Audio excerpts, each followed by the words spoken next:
Good morning दोस्तों। तो आज अपन स्टार्ट करने वाले हैं अपने अगले चैप्टर का रिवीजन, जिसका नाम है TDS TCS and advance tax. TDS TCS and advance tax का अपन रिवीजन करने वाले हैं। सबसे पहले अपन जानेंगे जैसे टीडीएस क्या होता है। टीडीएस क्या होता है ना, जैसे मान लीजिए एक बंदा किसी दूसरे बंदे को पेमेंट कर रहा है, तो वो क्या करेगा ना, उसका टैक्स पहले ही काट के अपने पास रख लेगा और वो गवर्नमेंट को जमा करवा देगा। इसको बोलते हैं टीडीएस, मतलब आपका टैक्स डिडक्टेड एट सोर्स। मतलब टीडीएस आपको मतलब क्या होता है ना, आपका टैक्स पहले ही काट के रख लिया है, गवर्नमेंट को जमा करवा दिया है। जब अपना रिटर्न ऑफ इनकम फाइल करेगा जो बंदा पेई है, उसको उसका क्रेडिट मिल जाएगा। जो उसको टैक्स पेबल आएगा उसमें से वो अमाउंट लेस हो जाएगा। देखो क्या लिखा है टीडीएस के बारे में। TDS is a part of payment retained bye pair. जो पे कर रहा है वो अपने पास रिटर्न करके रख लेगा and paid to government, government को पे कर देगा in the form of tax and credit of such refund और क्रेडिट और refund of such tax taken by pay in there ITR. अब मान लीजिए क्या हुआ ना, आप पेई है और मैं पेयर हूँ, मैं आपको पेमेंट कर रहा हूँ, तो मैं आपका टैक्स पहले ही काट के रख लूंगा और गवर्नमेंट को जमा करवा दूंगा और उसका क्रेडिट गवर्नमेंट आपको दे देगी।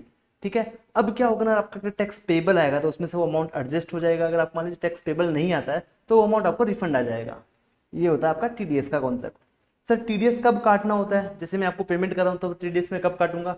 अगर मैं आपको बुक्स में अमाउंट में एंट्री मारता हूँ आपकी, आपको पेमेंट करने की, तो जब मैं बुक्स में एंट्री मारूंगा तब आपका टीडीएस काट लूंगा, या फिर जब मैं आपको एक्चुअल में पेमेंट कर रहा हूँ तब मैं आपका टीडीएस काट लूंगा। इन दोनों से जो विच एवर इज लोअर होगा उस टाइम आपको, विच एवर इज अर्लियर होगा उसमें क्या कर लूंगा, आपका टीडीएस काट लूंगा। देखो, at the time of payment to payee और क्रेडिटिंग द अकाउंट ऑफ पेई, विच एवर इज अर्लियर होगा उसमें मैं आपका टीडीएस काट लूंगा।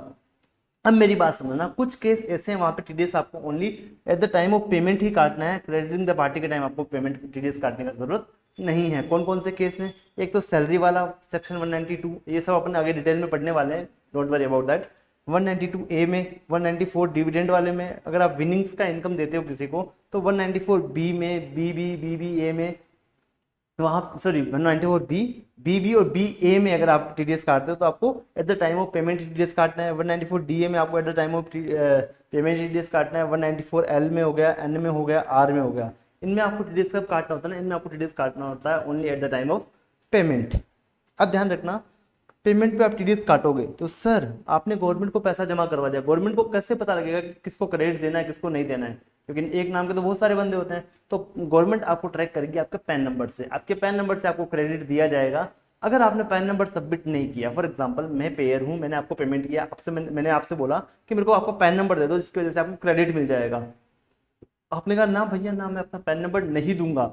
नहीं दूंगा तो क्या होता है ना, कि आपने गवर्नमेंट ने मान लीजिए आपको बोला कि इसका 5% टीडीएस काट लेना। अगर आपने पैन नंबर देने से मना कर दिया तो गवर्नमेंट बोलती है एक तो इसको क्रेडिट नहीं मिलेगा, दूसरा इसका टीडीएस 20% से काटो। मतलब क्या लिखा है देखो, rate as per respective section. उस सेक्शन में क्या रेट दे रखा है टीडीएस काटने का, मतलब आप जो नेचर है वो पेमेंट कर रहे हो उसके अगेंस्ट में कितना टीडीएस कटना चाहिए, और 20% विच एवर इज हायर है उतना उसका टीडीएस काट लो आप। ठीक है। पर ध्यान रखना, दो सेक्शन ऐसी आती है 194 और क्यू, वो हम आगे बढ़ेंगे अपन। उसमें आपको 20% टीडीएस काटने का जरूरत नहीं है, वहां पे आपको मैक्सिमम 5% टीडीएस काटने का जरूरत है। अगर पे क्या करता है अपना पैन नंबर नहीं देता है। सिर्फ वहाँ 5% क्यों लिखा है, बाकी में 20% क्यों लिखा है? क्योंकि आप देखोगे ना बाकी सेक्शंस में क्या होता है ना, टीडीएस कटेगा 5%, 2%, 10%। पर यहाँ पे अगर 194 और क्यू की बात करें तो यहाँ पे टीडीएस आपका 0.1% के रेट से कटने वाला है। तो 0.1 से सीधा 20% बहुत ज्यादा हो जाएगा, इसलिए वहाँ पे 5% का मैक्सिमम लिमिट दिया गया है।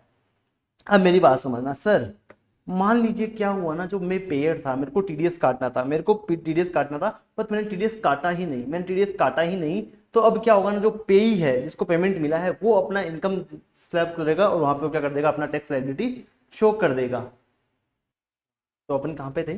अपन बात कर रहे थे, अगर मैं आप पेयर हूँ, आप पेई हो, मैं आपको पेमेंट कर रहा हूँ, मैंने आपका टीडीएस नहीं काटा। अगर आपका मैंने आपका टीडीएस नहीं काटा, विदाउट डिडक्टिंग टीडीएस, अगर मैंने आपको पेमेंट कर दिया है, तब आपका लाइबिलिटी बनता है कि आप उसको अपनी इनकम में शो करो और उस पर टैक्स भर दो आप। अगर मान लीजिए ऐसा हुआ ना कि मैंने टीडीएस आपका काट लिया बट मैंने गवर्नमेंट को जमा नहीं करवाया, तब उसके केस में आपका लाइबिलिटी नहीं आएगा, उसके केस में लाइबिलिटी मेरा ही रहने वाला है, गवर्नमेंट को आपका टैक्स जमा करवाने का। हम्म। तो क्या करना पड़ेगा ना, आपकी कोई भी लाइबिलिटी नहीं रहेगी उसमें टैक्स पे करने की। मेरी लाइबिलिटी रहने वाली है कि मैं गवर्नमेंट को टैक्स पे करूँ, आपका टीडीएस का अमाउंट आपको गवर्नमेंट को पे कर दूँ। चलिए अब वन बाय वन करके अपन सेक्शन वाइज पढ़ते हैं। सेक्शन सबसे पहले 192 सैलरी वाला सेक्शन। सैलरी वाला सेक्शन क्या करता है ना, पेयर कौन होगा उसमें होगा एमनी एम्प्लॉयर। कोई भी आपका एम्प्लॉयर है जो आपको पेमेंट कर रहा है, और पेई होगा आप एम्प्लॉई, आप जो एम्प्लॉई हो वो आप उसके पे ही रहने वाले हो। तो आपका टीडीएस किस रेट से कटेगा? आपका टीडीएस का रेट कटेगा स्लैब रेट से, आपका स्लैब रेट से आपका टीडीएस कटने वाला है। और लिमिट रहेगा आपका बेसिक एग्जिबिशन वाला। पता है अगर 2.5 लाख से अगर ऊपर इनकम हुआ तो आप पे 5% टैक्स लगता है, 2.5 से लेके 5 से लेके 10 तक 20% टैक्स लगता है, और 10 से ऊपर वाली इनकम पे आपका 30% का टैक्स का रेट लगता है। अगर आप 115 BSc फॉलो करते हैं तो आपके केस में 3 लाख तक कोई टैक्स नहीं है, 3 से लेके 6 तक 7 तक 5%, 7 से लेके 9 तक आपका 10%, 9 से 12 का 15, 12 से 15 20%, और 15 से ऊपर वाले पे 30% का आपका टैक्स का रेट रहता है। अगर आप 115 BSc फॉलो नहीं करते हैं, अगर आप 115 BSc फॉलो नहीं करते हैं तो क्या लिखा है, if employee want to opt for concessional rate then he intimate to employer and employer deduct TDS accordingly. ये थोड़ा लाइन में आपको चेंज करना है। यहाँ पे अगर लिखना है आपको, अगर आप नॉर्मल प्रोविजन से टैक्स पे करते हैं तब आपको अपने एम्प्लॉयर को इंटीमेट करना पड़ेगा, क्योंकि अभी आपका जो 115 BSc है वो आपका डिफॉल्ट टैक्स रिजीम यहाँ पे रहता है। इफ एम्प्लॉयर वांट टू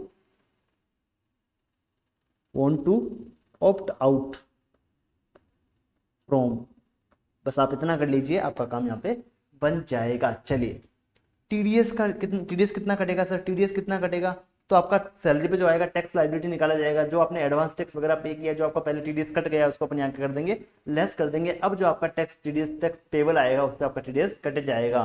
तो आपके पूरे साल की सैलरी पे एस्टिमेटेड टैक्स निकाला जाएगा, उसमें से आपका कितना टीडीएस कट गया वो अपन लेस कर देंगे। अब जो आपका टैक्स पेबल आएगा उसको डिवाइड बाय 12 कर देंगे, पर मंथ आपका इतना टीडीएस आपका काट लिया जाएगा। एम्प्लॉयर कंसिडर करेगा एम्प्लॉय की सारी इनकम्स को, मतलब आपको बोलता है मेरे को अदर सोर्सेज से इतना इनकम हो रहा है, मेरे को यहाँ से इतना इनकम हो रहा है, तो सारी इनकम को वो कंसिडर करके टीडीएस काटने वाला है। और बट वो किसी लॉस को कंसिडर नहीं करेगा, एम्प्लॉय के किसी भी लॉस को वो कंसिडर नहीं करेगा except loss from house property को छोड़ के। ठीक है, अब मान लीजिए एम्प्लॉयर कहता है कि मेरे को एचआरए वगैरह का एग्जेम्पशन लेना है, तो एम्प्लॉयर वो भी इसको कंसिडर करेगा। बट अगर वो क्या करता है ना, तो वो क्या करेगा, लैंडलॉर्ड का नाम, एड्रेस, पैन नंबर सब उससे लेकर, अगर वो साल में क्या करता है 1 लाख से ज़्यादा रेंट पे करता है, तो अगर वो लिव ट्रेवल कंसेशन की बात करता है तो उसके लिए इन्वॉइसेस और प्रूफ मांगेगा एक्सपेंडिचर के। अगर वो क्या करता है ना, हाउस प्रॉपर्टी का उसने कोई इंटरेस्ट पे करता है तो उसके लिए भी वो क्या मांगेगा, प्रूफ मांगेगा, नेम क्या है आपका, एड्रेस क्या है, पैन नंबर क्या है, किसको आप इंटरेस्ट पे कर रहे हो। और चैप्टर 6 से अगर डिडक्शन लेता है तो उसके लिए भी वो क्या करेगा, एक्सपेंडिचर वगैरह के प्रूफ अपने पास रखेगा।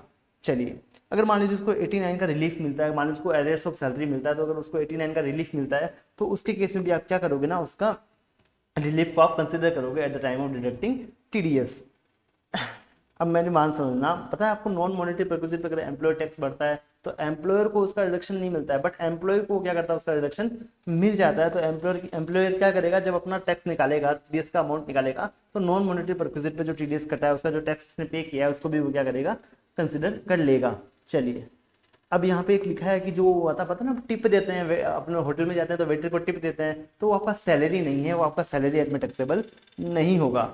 वो आपका 194J प्रोफेशनल टैक्स में उसका टीडीएस कट सकता है, बट आपका सैलरी एड में उसका टीडीएस नहीं कटेगा। अब बात करते हैं 192A का। इसमें किसका टीडीएस करता है, एक्यूमुलेटेड बैलेंस ऑफ पीपीएफ का। पीपीएफ का अगर एक्यूमुलेटेड बैलेंस है तो उसका जो आपको एक साथ पैसा मिलता है उस पर आपका टीडीएस कटेगा। पेयर कौन होगा, एनी पर्सन पेई होगा, एनी एम्प्लॉय, आप एनी पर्सन हो, आप पेयर हो, आपका पे ही हो सकता है, एनी एम्प्लॉई। रेट कटेगा 10% के रेट से आपका टीडीएस कटने वाला है।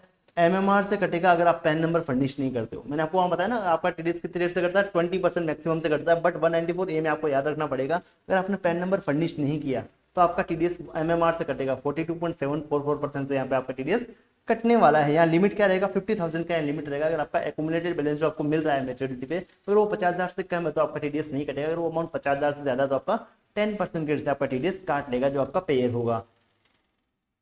अब ध्यान रखना सर, टीडीएस तभी कटेगा जब वो अमाउंट आपके क्या था, पेई के हाथ में टैक्सेबल है। अगर आप एम्प्लॉई हो, आपके हाथ में अगर अमाउंट टैक्सेबल है तभी आपका टीडीएस कटेगा, अदरवाइज आपका टीडीएस काटने की जरूरत नहीं है। सर कब हमारे हाथ में अमाउंट टैक्सेबल होता है, अगर आपने 5 साल से कम का सर्विस रेंडर किया है तब आपके अमाउंट हाथ में वो टैक्सेबल होने वाला है और आपके हाथ में टीडीएस कट जाएगा, पेयर आपका टीडीएस काट लेगा। अब बात करते हैं सेक्शन 193 का। 193 का अपन बात करते हैं, वहाँ लिखा है इंटरेस्ट ऑन सिक्योरिटीज। अगर आपको सिक्योरिटीज पे जो इंटरेस्ट लगता है, डिबेंचर वगैरह पे आपको कंपनीज इंटरेस्ट पे करती है, उस पर भी कंपनीज आपका टीडीएस काटती है। तो यहाँ पेयर कौन होगा, एनी पर्सन, पेई कौन होगा, एनी रेजिडेंट पर्सन। यहाँ पे कोई भी रेजिडेंट बंदा हो सकता है। कितनी रेट से टीडीएस कटेगा, 10% रेट से आपका टीडीएस कटने वाला है। और लिमिट क्या रहेगा, यहाँ पे कोई भी लिमिट नहीं है। जितना आपको इंटरेस्ट मिलेगा सिक्योरिटीज पे उसको पूरा का पूरा आपका टीडीएस कटने वाला है। बट अगर आप इंडिविजुअल और एचयूएफ है, आप क्या है इंडिविजुअल और एचयूएफ हैं, तो आपके केस में लिमिट रहेगा यहाँ पे 5,000 का इन case of debenture of public company. अगर आप पब्लिक कंपनी का आपने डिबेंचर परचेस कर रखे हैं, उस पर आपको इंटरेस्ट मिलता है, तो उसके केस में आपका 5,000 रुपये का क्या रहने वाला, लिमिट रहने वाला। अगर उससे ऊपर हुआ तो आपका टीडीएस कटेगा, अदरवाइज आपका टीडीएस काटने की जरूरत नहीं है। और ये लिमिट आपका 10,000 हो जाएगा इन केस ऑफ 8% और 7.75% सेविंग टैक्सेबल बॉन्ड 2003 एंड 2018 और फ्लोटिंग रेट सेविंग बॉन्ड 2020 के केस में आपका ये रेट क्या हो जाएगा, 8% या 7.75% यहाँ पे हो जाएगा। TDS not deducted if interest paid to LIC, GIC, any other insurer or interest paid on DMart security, government security, 7 year national saving certificate पे अगर आपका TDS करता है, इनको अगर आपको इनको इंटरेस्ट अगर आप पे करते हैं, इनको अगर आप इंटरेस्ट पे करते हैं तो आपको TDS काटने का यहाँ पे जरूरत नहीं रहने वाला है। चलिए बात करते हैं सेक्शन 194 डिविडेंड का। पेयर कौन होगा? डोमेस्टिक कंपनी आपका पेयर होगा। पेई होगा आपका एनी रेजिडेंट पर्सन। पेई होगा आपका एनी रेजिडेंट पर्सन। पेयर होगा आपका डोमेस्टिक कंपनी और पेई होगा आपका एनी रेजिडेंट पर्सन। रेट रहेगा आपका 10% की रेट से। लिमिट आपका होगा नो लिमिट, कोई भी लिमिट नहीं है यहाँ पे। अगर आप इंडिविजुअल हैं तो अगर आपको केस में पेमेंट नहीं हो रहा है डिविडेंड का तो आपके केस में लिमिट 5,000 का रहेगा। अगर 5,000 तक अगर आपको डिविडेंड मिल रहा है तो आपको TDS नहीं कटेगा। अगर आपको 5,000 से ज्यादा पेमेंट हो रहा है डिविडेंड का तो आपका 10% की रेट से TDS कट जाएगा। ध्यान रखना। TDS not deducted if dividend paid to, किसको डिविडेंड मिल रहा है? LIC, GIC, any other insurance business trust of, भाई SPV अगर बिजनेस ट्रस्ट को अगर डिविडेंड देती है तो इसके केस में आपको TDS काटने का जरूरत नहीं है। बाकी अदर केस में आपको 10% की आपको TDS काटना रहेगा। 194A का बात करते हैं, interest other than interest on security, क्योंकि इंटरेस्ट ऑन सिक्योरिटी की बात अपन 193 में अपन कर चुके हैं। 194A में क्या होगा? पेयर कौन होगा? Any person other then professor. Professor क्या होता है ना, प्रोफेसर का मतलब होता है ऐसा इंडिविजुअल एचयूएफ। देखो क्या लिखा है, प्रोफेसर का मीनिंग क्या लिखा है, हु इज प्रोफेसर। प्रोफेसर का मतलब होता है इंडिविजुअल एचयूएफ जिसका लास्ट ईयर में बिजनेस का टर्नओवर 1 करोड़ से कम है। अगर वो प्रोफेशन करता है तो उसका प्रोफेशन से जो रिसिप्ट आता है वो 50 लाख रुपए से कम है, वो उसको बोलते हैं अपन प्रोफेसर, उसको अपन बोलते हैं प्रोफेसर। तो अगर आप प्रोफेसर हैं तो आपको 194A में आपको TDS काटने का जरूरत नहीं है। इसके अलावा जो भी इंडिविजुअल जो भी आपके पर्सन रहेंगे उनको 194A में TDS काटना रहेगा अगर वो इंटरेस्ट पे करते हैं। और किसको पे कर रहे हैं? एनी रेजिडेंट पर्सन को पे कर रहे हैं, आपका TDS कटेगा 10% की रेट से। तो इसमें लिमिट क्या रहेगा? अब मेरी बात समझना, interest paid by bank, cooperative bank, देखो bank, cooperative bank, post office or time or recurring deposit up to ₹40,000। अगर 40,000 तक है तो आपको TDS काटने का जरूरत नहीं है। अगर बैंक वगैरह आपको इंटरेस्ट पे कर रही है, अगर बैंक आपको 40,000 से ऊपर इंटरेस्ट पे करती है तो बैंक को TDS काटना पड़ेगा आपका 10% की रेट से। और 50,000 ये लिमिट हो जाएगा इन केस ऑफ सीनियर सिटीजन, और ₹5,000 इन case of interest paid by other person. अगर आप अदर पर्सन को इंटरेस्ट अगर आप पे कर रहे हैं तो उसके, या फिर अदर पर्सन इंटरेस्ट पे कर रहा है, मतलब बैंक वगैरह पे करे तो 40,000 50,000 का लिमिट रहने वाला है। अगर कोई अदर पर्सन पे करता है तो उसके केस में आपका लिमिट रहेगा 5,000 का। आपका 5,000 का लिमिट रहेगा। अगर 5,000 से अगर ज्यादा आप इंटरेस्ट पे करते हो तो आपको TDS काटना पड़ेगा, अदरवाइज आपको TDS काटने का जरूरत नहीं है 194A में। TDS not deducted interest, TDS आपको नहीं काटना है। कौन कौन से इंटरेस्ट पर नहीं काटना है? जो इंटरेस्ट ऑन सेविंग बैंक का इंटरेस्ट है उस पर बैंक आपका TDS नहीं काटेगी, चाहे वो 40,000 से ज्यादा हो चाहे वो आपका 50,000 से ज्यादा, उस पर फर्क नहीं पड़ता है। या पार्टनरशिप फॉर्म अपने पार्टनर को जो इंटरेस्ट देते हैं उस पर उसको TDS काटने का जरूरत नहीं है। इनकम टैक्स रिफंड के इंटरेस्ट पे आपको TDS काटने का जरूरत नहीं है। जीरो कूपन बॉन्ड के केस में आपको TDS काटने का जरूरत नहीं है। या फिर आप इंटरेस्ट पे करते हो बैंक को, कोऑपरेटिव बैंक को, फाइनेंशियल कॉर्पोरेशन को, LIC, insurer company, UTI, national skill development fund, housing and urban development corporation को अगर आप इंटरेस्ट पे करते हो तो आपको यहाँ पे TDS काटने का जरूरत नहीं है। या फिर इंटरेस्ट कौन पे कर रहा है? कोऑपरेटिव सोसाइटी पे कर रही है, बैंक पे कर रही है टू अनदर कोऑपरेटिव सोसाइटी और to any of its member, इसके मेंबर को पे करता है तो आपको यहाँ पे TDS काटने का जरूरत नहीं है। On deposit with A primary agriculture credit society और प्राइमरी क्रेडिट सोसाइटी और एक कोऑपरेटिव लैंड मॉर्गेज बैंक और कोऑपरेटिव लैंड डेवलपमेंट बैंक, क्या लिखा है? अगर आप डिपॉजिट करवाते हैं अपना पैसा, कहाँ पे डिपॉजिट करते हैं? प्राइमरी एग्रीकल्चर क्रेडिट सोसाइटी और प्राइमरी क्रेडिट सोसाइटी और कोऑपरेटिव बैंक, मॉर्गेज बैंक और कोऑपरेटिव लैंड डेवलपमेंट बैंक में अगर आप पैसा जमा करवाते हैं, वहां से अगर आपको इंटरेस्ट मिलता है तो वो उसके केस में आपको यहाँ पे TDS काटने का जरूरत नहीं है। अब पॉइंट और 6 और 7 में आपको पता है इनको TDS काटने का जरूरत नहीं है, बट इनको TDS काटना पड़ जाएगा अगर इनका क्या है ना, टर्नओवर या ग्रोथ रिसिप्ट कितना 50 करोड़ से उससे ज्यादा है। अगर 50 करोड़ से ज्यादा इनका टर्नओवर या ग्रोथ रिसिप्ट है तो इनको TDS काटना पड़ जाएगा। And interest amount is more than ₹40,000 और 50,000 इन case of senior citizen. Senior citizen case में अगर लिमिट 40 या 50,000 से ज्यादा है तो आपको यहाँ पे TDS काटना पड़ जाएगा। On the compensation amount by motor accidental claim tribunal during the financial year, अगर मोटर एक्सीडेंटल क्लेम से आपको क्लेम मिलता है, उसका जो आपको इंटरेस्ट मिलता है ना, क्लेम लेट मिला है तो उसका इंटरेस्ट 50,000 तक है तो आपको इंटरेस्ट TDS काटने का जरूरत नहीं है। अगर 50,000 से ज्यादा उसका इंटरेस्ट है तो आपको यहाँ पे TDS काटना पड़ सकता है। अब मेरी बात समझना, credited by the bank only for macro monitoring by CSB software since no amount is actually credited to depositors account, TDS will be deducted when actually amount deposited into depositors account। अब मेरी बात समझना, bank क्या करती है ना, micro management purpose के लिए क्या करती है ना, आपके जिससे आपको बैंक में इंटरेस्ट मिल रहा है, उसको रोज थोड़ा थोड़ा इंटरेस्ट करके आपके एक अलग खाते में जमा करती रहती है। तो ऐसा नहीं है कि भाई उस जमा कर रही है उस खाते में तो उसके लिए भी उसको टीडीएस काटना पड़ेगा, उसको टीडीएस काटने का जरूरत यहाँ पे नहीं रहने वाला है। अगर सर डिपॉजिटर की डेथ हो जाती है, up to the death of TDS will be deducted against the PAN number of depositor, और डेथ के बाद क्या होना, उसके लीगल हेयर के हाथ में उसका टीडीएस कट जाएगा। चलिए यहाँ तक आई होप आपको क्लियर है, आई होप आपको यहाँ तक क्लियर है। अगले सेक्शन की बात करते हैं 194 बी का। विनिंग के केस में लॉटरी वगैरह से आपको विनिंग हो गया है तो उसके केस में पेयर कौन होगा, एनी पर्सन हो सकता है, पेई हो सकता है आपका एनी पर्सन। आपका टीडीएस कटेगा 30% से और लिमिट रहेगा यहाँ पे 10,000 का। अगर 10,000 ज्यादा विनिंग है तो आपका यहाँ पे 30% रेट से आपका टीडीएस कट जाएगा। अब मेरी बात समझना, कोई भी एक्सपेंसेस से कोई लॉस का सेट ऑफ आपको नहीं मिलता है। और विनिंग अगर पार्टली केस में और पार्टली काइंड में है तो जो पेयर है वो इंश्योर करेगा कि उसका टीडीएस का अमाउंट बराबर से कट गया है, उसके बाद ही वो क्या करेगा ना, विनिंग जो हुई है उसकी उसको रिलीज करने वाला है। 194 बी की बात करते हैं, विनिंग फ्रॉम हॉर्स रेस, घोड़ों की रेस से जो उसने पैसा कमाया है उसके केस में अपन बात करते हैं। पेयर होगा एनी पर्सन, पेई होगा एनी पर्सन, रेट रहेगा 30% और लिमिट रहेगा आपका 10,000 का। लिमिट रहेगा आपका 10,000 का यहाँ पे लिमिट रहने वाला है और यहाँ पे कोई भी आपको लॉस का सेट ऑफ नहीं मिलने वाला है। चलिए विनिंग फ्रॉम ऑनलाइन गेमिंग की बात करते हैं, 94 बी की बात करते हैं। पेयर होगा एनी ऑनलाइन गेमिंग प्लेटफॉर्म और पेई आपका रहेगा एनी यूजर, कोई भी उस गेम का यूजर है वो आपका पेई रहेगा। रेट रहेगा आपका 30% रेट से आपका टीडीएस कटेगा और लिमिट रहेगा अगर आप पूरे मंथ में 100 रुपए से ज्यादा विड्रॉल करते हो तो आपका टीडीएस कट जाएगा। अब देखो क्या लिखा है, TDS will be deducted on withdrawal amount during the previous year or amount remaining at the end of financial year. अब मेरी बात समझना, क्या लिखा है, TDS will be deducted on withdrawal amount during the previous year or amount remaining at the end of financial year. मतलब जो आपका अमाउंट पड़ा है उस खाते में उस पर भी टीडीएस कटेगा और जो अमाउंट आपने विड्रॉ कर लिया उस पर भी टीडीएस कटने वाला है। चलिए 1 सेकेंड, चलिए तो अब बात अगर अगर आगे अपन बात करते हैं, आगे अपन बात करते हैं क्या लिखा है। देखो अगर मान लीजिए पार्टली क्या होता है ना, केस में होता है आपका गिफ्ट जो आप विनिंग्स करे और पार्टली आपका इन काइंड है, तो जो इन पेयर है वो इंश्योर करेगा कि उसका पूरा टीडीएस आपका कट गया, उसके बाद वो क्या करेगा, प्राइस को रिलीज करने वाला है। जो नेट विनिंग्स आएगा 115 बी में आपका टैक्सेबल होने वाला है।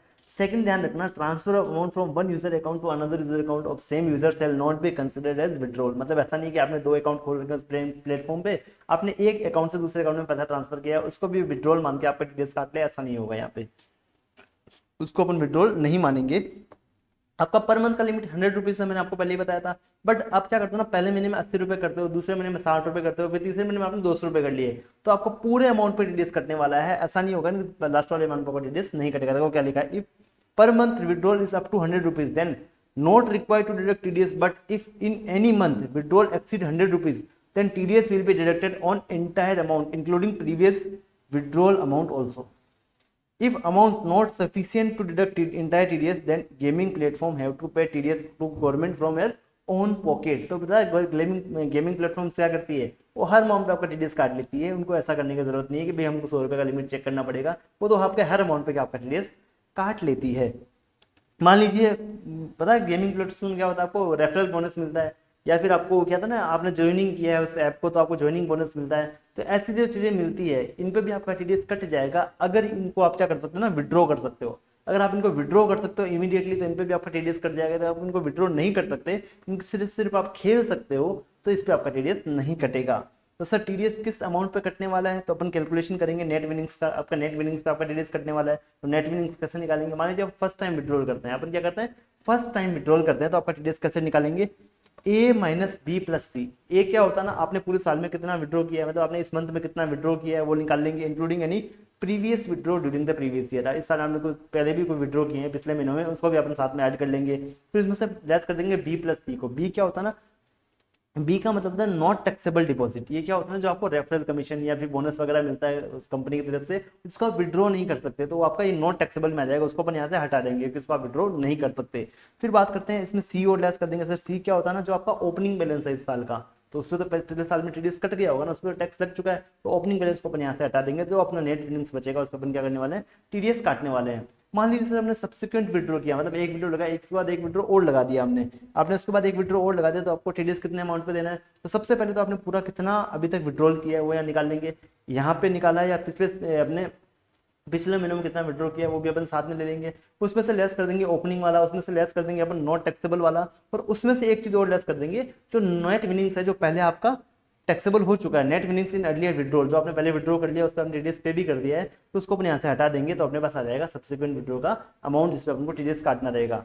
एट द ईयर एंड अपन क्या करेंगे, मैंने बताया ना आपको, जो क्लोजिंग बैलेंस पर उसमें भी आपका टीडीएस कटता है, तो कैसे कटेगा, आप ए निकाल लोगे जो मतलब आपने जो पूरे विड्रॉ किया है इस साल में, प्लस डी कर लोगे जो आपका क्लोजिंग बैलेंस है, जो आपका इस अकाउंट में आपका जो क्लोजिंग बैलेंस है उन दोनों को ऐड कर लोगे, उसमें से आप लेस कर दोगे ओपनिंग वाला, उसमें से आप लेस कर दोगे तो नॉट टैक्सेबल विड्रॉल है उसमें से आप लेस कर दोगे नॉट विनिंग्स जो आपका पहले कैलकुलेशन में आ चुका है उसको आप लेस कर दोगे, तो आपके पास आ जाएगा एट द ईयर एंड जिसमें आपको टीडीएस काटना रहेगा अंडर सेक्शन 194 बी ए में। चलिए सबसे इंपॉर्टेंट सेक्शन, बहुत ज्यादा इंपॉर्टेंट सेक्शन 194 सी की अपन यहाँ बात करने वाले हैं, बहुत ज्यादा इंपॉर्टेंट सेक्शन है 194 सी, यहाँ अपन इसकी बात करने वाले हैं। कॉन्ट्रैक्ट, कॉन्ट्रैक्ट के केस में आपका पेयर कौन होगा, any person other then professor, पेई कौन होगा, कोई रेजिडेंट पर्सन, लिमिट रहेगा, अब रेट क्या रहेगा आपका, अगर आप इंडिविजुअल अचीव है, अगर आपका पेई इंडिविजुअल अचीव है तो आपका 1% के रेट से आपको टीडीएस काटना है, अदरवाइज आपको 2% के रेट से यहाँ पे टीडीएस काटना रहेगा। लिमिट रहेगा, अगर सिंगल कॉन्ट्रैक्ट 30,000 तक है तो आपको टीडीएस काटने का जरूरत नहीं है, पर आपका पूरे साल में एग्रीगेट सारे कॉन्ट्रैक्ट मिला कर 1 लाख से ज्यादा है या 1 लाख तक है तो आपको 1 लाख तक है तो आपको टीडीएस काटने का जरूरत नहीं है, पर 1 लाख से ज्यादा तो आपको क्या करना पड़ेगा, यहाँ पे टीडीएस काटना रहेगा। चलिए अब आपको टीडीएस कहाँ कहाँ नहीं काटना, अगर आपका सिंगल कॉन्ट्रैक्ट 30,000 से ज्यादा है और एग्रीगेट कॉन्ट्रैक्ट भी आपका 1 लाख तक है तो आपको टीडीएस काटने का जरूरत नहीं है। अगर का पर्सनल नेचर का कॉन्ट्रैक्ट है फॉर इंडिविजुअल अचीव तो आपको यहाँ टीडीएस काटने का जरूरत नहीं है। अगर ट्रांसपोर्टर डिक्लेयर करता है कि मेरे पास 10 से ज्यादा व्हीकल नहीं है तो आपको उसका टीडीएस काटने का जरूरत नहीं है, और वो डिक्लेरेशन भी देगा आपको with along with PAN number.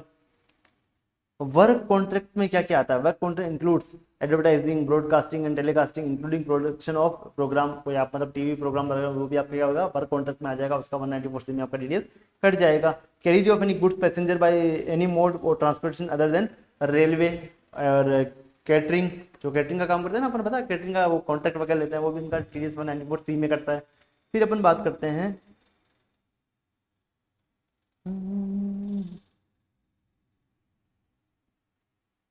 Okay चलिए अब अपन बात करते हैं manufacturing or supply of product according to the requirement or specification of a customer by using material purchase from the such customer or its association. मतलब आपने किसी को contract दिया कि भाई माल मैं तेरे को देता हूँ तो एक काम कर, मेरे को जैसा मैं बोल रहा हूँ वैसे मेरे को ये सामान बना के दे दे, मेरे को ये ऐसा प्रोडक्ट बना के दे दे, तो इसको भी अपन कॉन्ट्रैक्ट बोल देंगे, और इसमें जो पेमेंट आएगा उसका जो अपन पेमेंट कर रहे हैं उसको उसका अपन को 194 में टीडीएस काटना रहेगा। अगर सिंगल कॉन्ट्रैक्ट 30,000 से ज्यादा है या फिर पूरे साल में एग्रीगेट मिला के अपन 1 लाख से ज्यादा उसको कॉन्ट्रैक्ट का अमाउंट देते हैं तो अपन को यहाँ पे टीडीएस काटना रहेगा।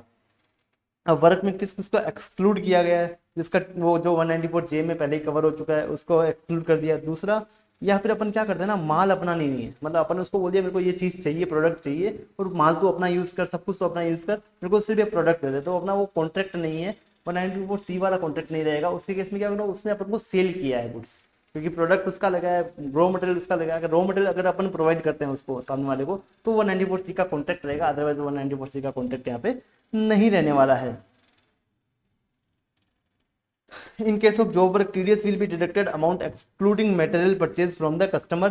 If no bifurcation is given into then invoice, then TDS will be deducted on entire amount. अब मेरी बात समझना, इसमें क्या होता है ना, TDS आपका किस पे करता है, TDS आपका कटेगा ओनली एक्सक्लूडिंग मटेरियल प्राइस पे, जो आपका मटेरियल का जो प्राइस है उसको हटा दो, बाकी वाले अमाउंट को TDS करने वाला है। बट अगर उसका बाइफिकेशन नहीं दे रखा है तो अपन इंटायर इनवॉइस के अमाउंट पे क्या कर लेंगे, अपन TDS यहाँ पे काट लेंगे। Payment by client to advertising agency, payment by client to advertising agency is considered work contract, वो वर्क कॉन्ट्रैक्ट माना जाएगा। And TDS under section 194 will be deducted, वो 194 में आपका टीडीएस कट जाएगा। But payment made by advertising agency to TV channel, अगर आप एडवर्टाइजिंग एजेंसी और आपने टीवी चैनल को जो पेमेंट किया है is not treated as work contract and TDS will not be deducted under section 194 and also not deducted under section 194 देखो क्या लिखा है।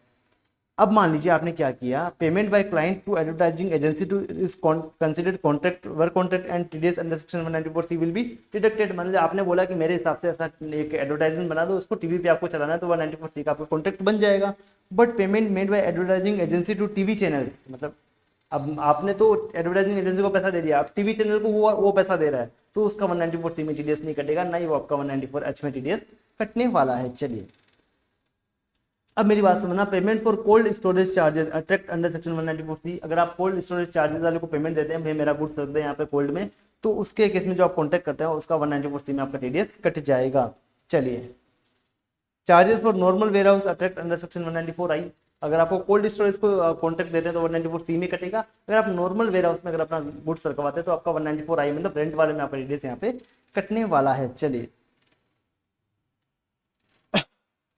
देखो क्या लिखा है, if contract between buyer and seller for delivery of goods और एट डोर स्टेप और buyer then whole contract are contract of sale and no TDS will be deducted under 194C। अब मेरी बात समझना, आप क्या करते हो ना, अपने सामने वाले बंदे को बोलते हैं मेरे को मेरा गुड्स पूरा कहाँ तक चाहिए, मेरे घर तक चाहिए, तो आपने पूरा सेल का कॉन्ट्रैक्ट किया उसके साथ, तो आपने फिर आपने अलग से ट्रांसपोर्ट वाले के साथ कॉन्ट्रैक्ट नहीं किया कि भाई वहां से गुड्स लाके तो मेरे को देगा, तो ये पूरा सेल का कॉन्ट्रैक्ट है, इसमें 194C में आपका टीडीएस नहीं कटेगा। मतलब 194C में आपको वहीं टीडीएस करता है जहां कॉन्ट्रैक्ट देते हो किसी को एक सिंगल पर्टिकुलर काम के लिए। अगर आपने सेल परचेज किया है तो उसके केस में आपका 194C में आपका टीडीएस नहीं कटता है। I hope you understand.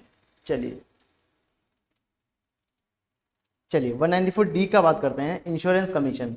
अब पता है एजेंट घूमते हैं इंश्योरेंस वाले, उनको इंश्योरेंस कंपनियां कमीशन देती है, तो उस कमीशन पे इंश्योरेंस कंपनीज क्या करते हैं, टीडीएस काटती है। तो पेयर कौन होगा, एनी पर्सन पेई होगा, एनी रेजिडेंट पर्सन, और रेट का होगा आपका 10% रेट होगा अगर आपका पेई जो है ना डोमेस्टिक कंपनी है, मतलब आपका जो इंश्योरेंस एजेंट है जो आपके बिहार पे इंश्योरेंस के बंदे लेके आ रहा है, अगर वो डोमेस्टिक कंपनी है तो उसका आपको 10% रेट से टीडीएस काटना है। कोई अदर एसएससी है तो आपको 5% रेट से यहाँ पे टीडीएस काटना रहेगा। और कितने से ज्यादा आपको काटना रहेगा, अगर आपका कमीशन 15,000 से ज्यादा है पर एनम का तो आपको वहाँ पे टीडीएस काटना रहेगा। 194DA का बात करता है, payment in respect of life insurance policy. Payment in respect of life insurance policy, तो पेयर कौन होगा, एनी पर्सन पेई होगा आपका, एनी रेजिडेंट पर्सन, और कितनी रेट से आपका टीडीएस कटेगा, तो आपको एलआईसी पता है आपको मैच्योरिटी अमाउंट पे करती है, तो उस पर कितने अमाउंट पे टीडीएस काटेगी। अगर मैच्योरिटी का जो अमाउंट होगा उसमें से आप प्रीमियम जो आपने पे किया उसको लेस कर देंगे, उस पर आपका 5% रेट से आपका टीडीएस कटने वाला है। बट ध्यान रखना 1 अक्टूबर के बाद में इसका रेट चेंज कर दिया गया है, ये आपका 2% यहाँ पे कर दिया गया है। इसके केस में आपका लिमिट रहने वाला है 1 लाख रुपीज का। 1 लाख से अगर ज्यादा अमाउंट आता है तो आपको मेच्योरिटी अमाउंट अगर 1 लाख से ज्यादा है तो आपका टीडीएस कटेगा, अदरवाइज आपको टीडीएस काटने की जरूरत नहीं है। TDS will be deducted only when amount not exempted under section 1010D। TDS तभी कटेगा अगर आपका 1010D में एग्जेम्प्ट नहीं है अमाउंट, पता है वो 2.5 लाख वाली लिमिट वाला, अगर वहां पे अगर आपका एग्जेम्प्ट नहीं है तब आपका यहाँ पे टीडीएस कटेगा, अदरवाइज आपका टीडीएस काटने की यहाँ पे जरूरत नहीं है। देखो क्या लिखा है, maturity amount receive in case of not exempt under section 1010D कीम एंड इंश्योरेंस पॉलिसी का और यूली टेकन ऑन और आफ्टर 1 फरवरी 2021 and premium more than ₹2.5 lakh per annum अगर ज्यादा है तो वहां पे आपका इसमें टीडीएस कट जाएगा। चलिए अगर आपका प्रीमियम का वो पॉलिसी अगर एक्सीड करता है एटीसी वाली लिमिट से, होता है ना 10%, 15 और 10, फिर लास्ट में आपका 10% कर दिया सबके केस में, तो अगर उस लिमिट से भी अगर आपका प्रीमियम एक्सीड करता है तो आपका यहाँ पे टीडीएस कट जाएगा। 194G का बात करते हैं, कमीशन और sale of lottery ticket. Lottery के टिकट का जो कमीशन देता है, जो मतलब पता ना घूमते हैं लॉटरी वाले उनको कमीशन मिलता है, तो उसके केस में पेयर होगा एनी पर्सन पे होगा, एनी पर्सन रेट रहेगा 5% और 1 अक्टूबर से आपका रेट हो गया 2% का, और 15,000 से अगर ज्यादा आपको कमीशन मिलता है तो आपको वहाँ पे टीडीएस काटना रहेगा 194G में। अब बात करते हैं 194H का, बहुत ही इंपॉर्टेंट सेक्शन, ये भी इसको भी आप इंपॉर्टेंट मार्क कर लोगे। 194H को भी आप क्या कर लोगे, इंपॉर्टेंट यहाँ पे मार्क कर लोगे। कमीशन ऑन ब्रोकरेज पे आपका टीडीएस कटने वाला है। पेयर कौन होगा, any person other then professor, पेई होगा आपका रेजिडेंट पर्सन और रेट रहेगा आपका 5% का। 1 अक्टूबर से ये रेट आपका 2% का यहाँ पे हो चुका है और लिमिट रहेगा आपका 15,000 से अगर ज्यादा कमीशन है तो आपको यहाँ पे टीडीएस काटना रहेगा। चलिए आपको टीडीएस नहीं काटना है commission brokerage related to securities, that is commission to underwriter brokerage on public issue. Public issue पे जो अंडरराइटर को पेमेंट करते हो आप, ब्रोकर को जो पेमेंट करते हो उस पर आपको टीडीएस काटने का जरूरत नहीं है। और पेमेंट बाय बीएसएनएल और एमटीएनएल टू देयर पीसीओ, मतलब वो होता है ना पब्लिक बूथ लेके आते हैं, उनको जो पेमेंट करते हैं उस पर आपको टीडीएस काटने का यहाँ पे जरूरत नहीं है, ध्यान रखना आप।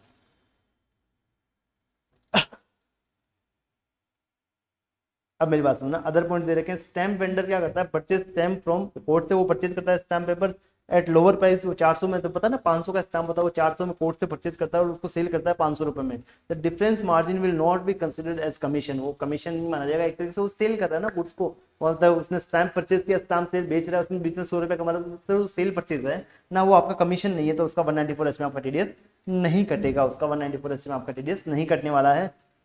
अब आगे क्या लिखा है, airline companies sold ticket to agent at price below MRP. अब मान लीजिए अपने की एक टिकट है यहाँ से चेन्नई से लेके मुंबई का, तो उसका प्राइस कितना है, उसका प्राइस है 10,000 रुपए, पर क्या एयरलाइन कंपनीज क्या करते हैं अपने एजेंट्स को, जो है ना ये बुक माई टिकट वगैरह कुछ करके ऐप बने हुए हैं, उनको पे सेल करती है 7,000 रुपए में, कि हम आपको 7,000 में टिकट दे रहे हैं, आप आगे 8,000, 9,000, 10,000 जितने में आप बेच सकते हो, एमआरपी आपका यहाँ का 10,000 रहने वाला है। And agent sold such ticket at any other price to customer, then TDS will be deducted on price at standard commission।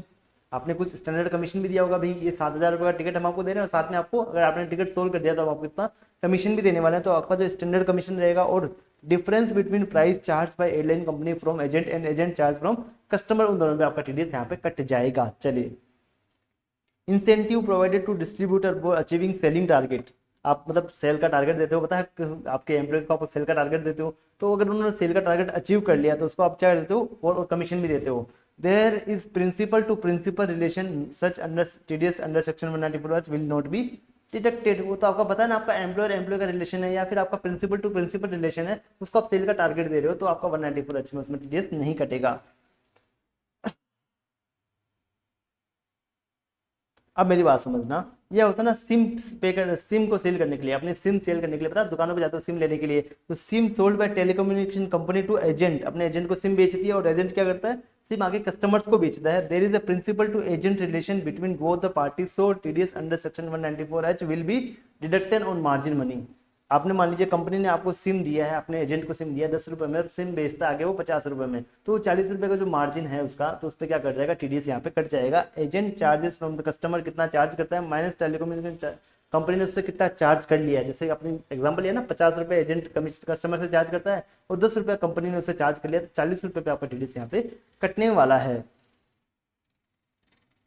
If in agreement it is clearly mentioned that amount given by, or retained in nature of commission, then TDS under section 194H will be deducted। अगर आपका contract वाला है तो 194C में कटेगा, 194H में आपका TDS नहीं कटता है। अगेन एक मोस्ट इंपोर्टेंट सेक्शन आ गया 194I, अगेन एक मोस्ट इंपोर्टेंट सेक्शन आ गया 194I। चलिए एक सेकंड में पानी पी लूँ, एक सेकंड में आप अनुमति दोगे तो मैं पानी पी लेता हूँ, ठीक है। चलिए 194I का बात करता है रेंट का। रेंट के केस में पेयर कौन होगा, any person other then professor, professor को छोड़ के कोई भी आपका पेयर हो सकता है।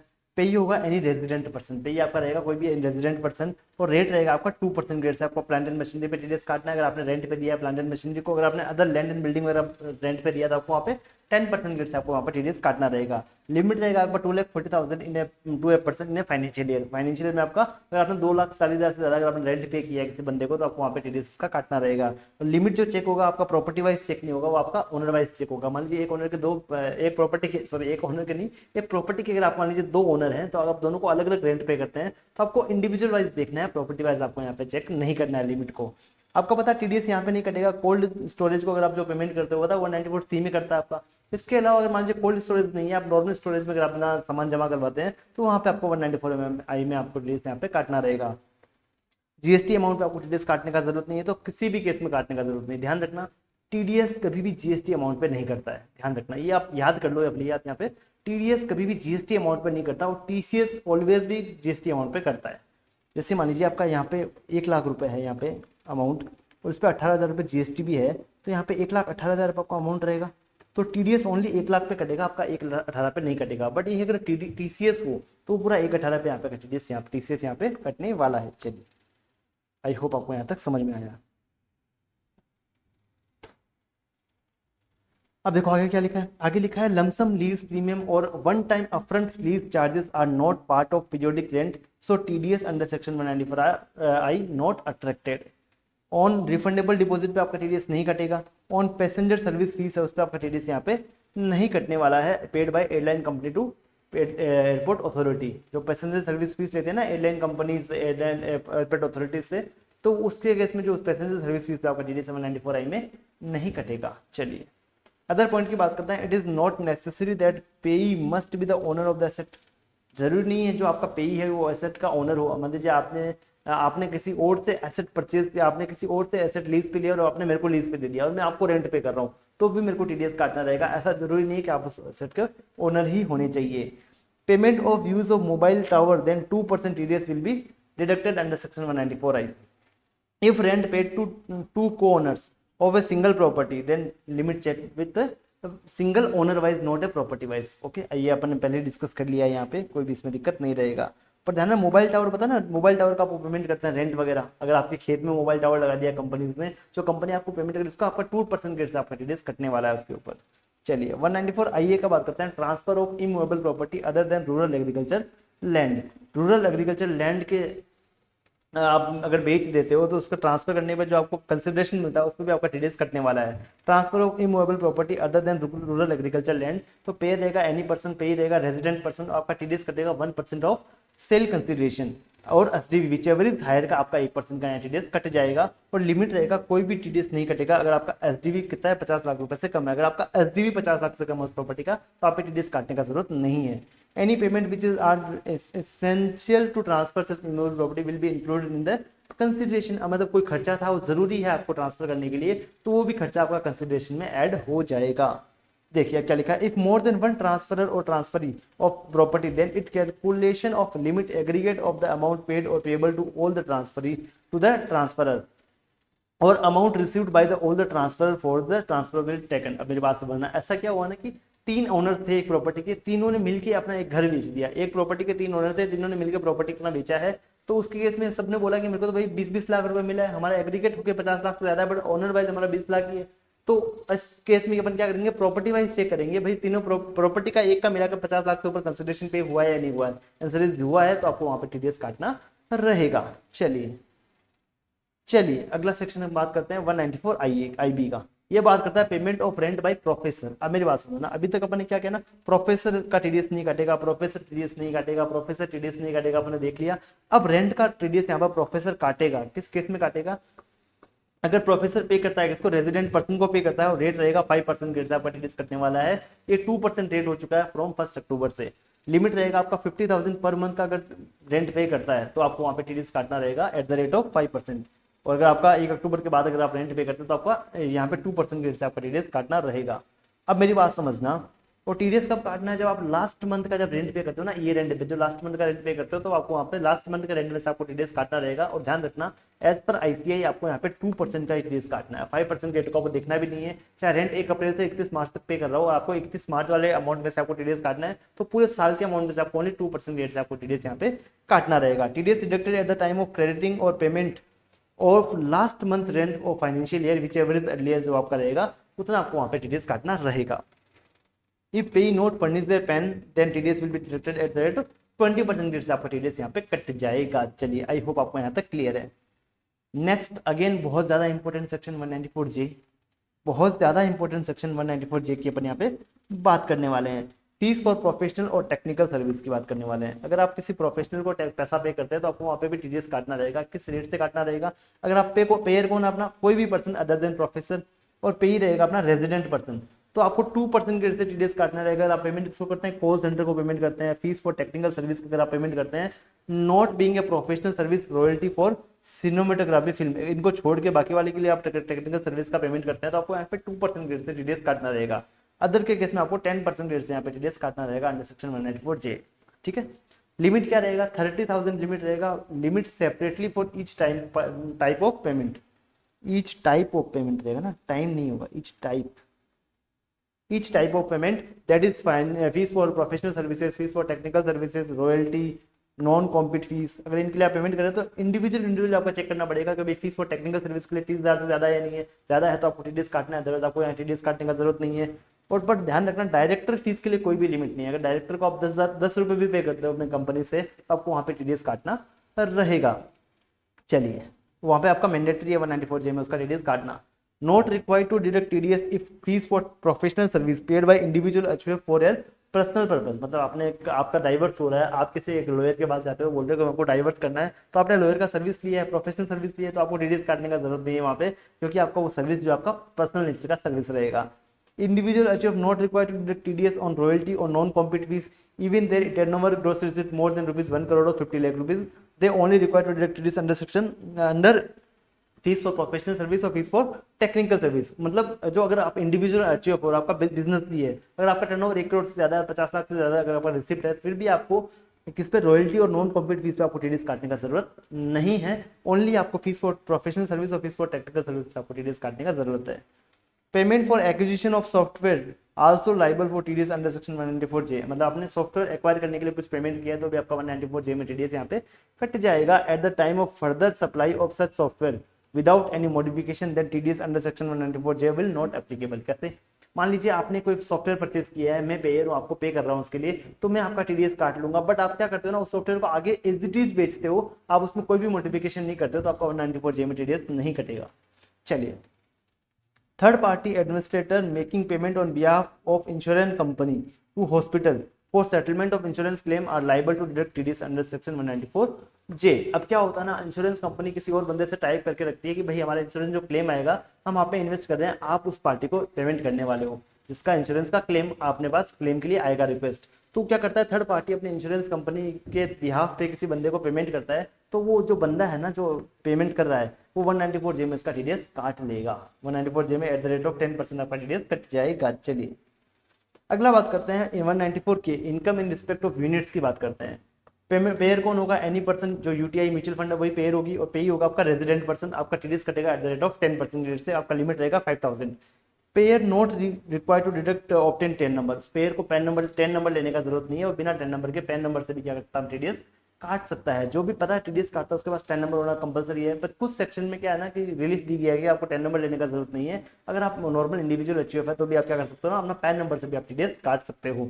तो यूटीआई म्यूचुअल फंड क्या कर सकते हैं, रेजिडेंट पर्सन का 10 नंबर की जरूरत नहीं है, पैन नंबर से भी वो टीडीएस काट सकती है अगर उनका अमाउंट जो 5000 रुपये से ज्यादा पेमेंट करते हैं, तो @10% आपका टीडीएस कट जाएगा। चलिए अगले सेक्शन का बात करते हैं, इसका नाम है 194 LA। 194 LA किसकी बात करता है, 194 LA बात करता है TDS on compensation on compulsory acquisition of immovable property. मान लीजिए गवर्नमेंट ने आपकी कोई इमूवेबल प्रॉपर्टी, आपकी कोई जमीन वगैरह है, उसने गवर्नमेंट ने कंपलसरी आपकी एक्वायर कर ली है, तो उसके बदले में गवर्नमेंट आपको क्या देती है, कॉम्पनसेशन देती है। तो गवर्नमेंट उससे भी आपका टीडीएस काटेगी। देखो पेयर कौन होगा, एनी पर्सन, पेई होगा आपका रेजिडेंट पर्सन, पेई रहेगा आपका रेजिडेंट पर्सन, और टीडीएस कटेगा आपका 10% के रेट से। टीडीएस का करने वाला 10% के रेट से, और लिमिट रहेगा 2.5 लाख रुपए का। अगर आपका कॉम्पनसेशन 2.5 लाख से ज्यादा है तो आपका 10% रेट से आपका टीडीएस काट लिया जाएगा। टीडीएस नहीं कटेगा अगर आपको कॉम्पनसेशन किस पे मिल रहा है, एग्रीकल्चर लैंड पे मिल रहा है, तो आपका टीडीएस नहीं कटेगा क्योंकि वो एग्जेम्प्ट रहता है।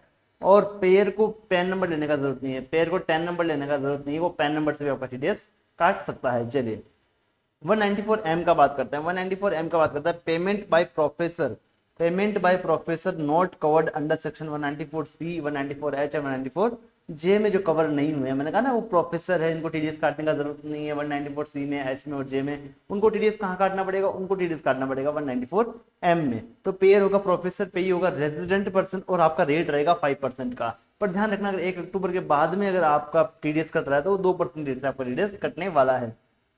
लिमिट रहेगा 50 लाख इन फाइनेंशियल ईयर। अगर पूरे फाइनेंशियल ईयर में जिस नेचर का पेमेंट है ना, कॉन्ट्रैक्ट का नेचर का पेमेंट है, कमीशन का पेमेंट है, या फिर प्रोफेशनल फीस का पेमेंट है, पर अगर आप 194M में कवर होते हैं, यानी कि आप प्रोफेसर हो, आपका टर्नओवर बिजनेस का 1 करोड़ से ज्यादा नहीं है, और आपका ग्रोथ सिर्फ इन केस ऑफ प्रोफेशन 50 लाख से ज्यादा नहीं है, तो आपको 194M में टीडीएस कटेगा। और अगर आपका पूरा रिसिप्ट इस साल में 50 लाख से ज्यादा है, अगर आपको पूरा पेमेंट जो आप कर रहे हो 50 लाख से ज्यादा पेमेंट कर रहे हो, तो आपको टीडीएस काटना पड़ेगा @5%। और 1 अक्टूबर के बाद पेमेंट कर रहे हो तो आपको 2% रेट से टीडीएस काटना रहेगा।